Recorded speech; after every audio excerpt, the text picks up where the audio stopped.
Thanks for watching Jabscotech.com. I'm Jeff Lander. And I'm Mike Irving. And today we're going to give you some troubleshooting tips on our 135SL. Yep. What's going to happen is Jeff's going to jump behind the camera and I'm going to turn this thing upside down, inside out, take it apart.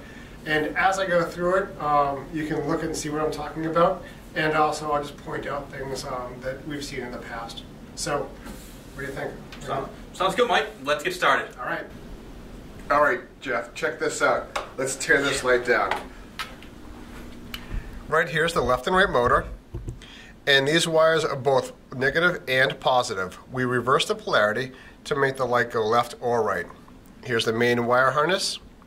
Here's your tension spring that keeps the motor assembly against this gear assembly in here.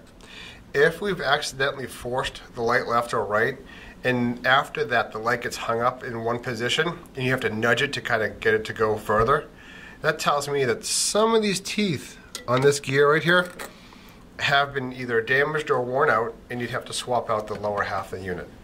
On the underside, you'll notice that there's 4 screw holes. I've already removed the screws because they're long and you don't want to see me unscrewing stuff. So by doing that, it pops off this top housing assembly. Now in the back, you'll see the up-down motor. And again, same thing with the left-right motor. Those wires are both negative and positive, reversing the polarity. That just makes the light go up or down. And through the shield, this is a water shield, so that water doesn't get into the motors.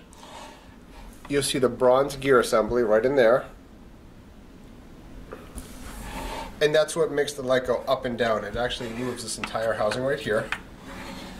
To power the light, there's 2 white wires that come out of the light housing assembly. They can be either brown or orange. It doesn't matter. The light itself isn't polarity sensitive.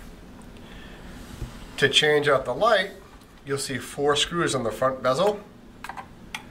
Remove those screws, this plastic housing comes off, and then you get access to the light. That's the 135 in a nutshell. There's not too many things that can go wrong with it. It's a very simple light.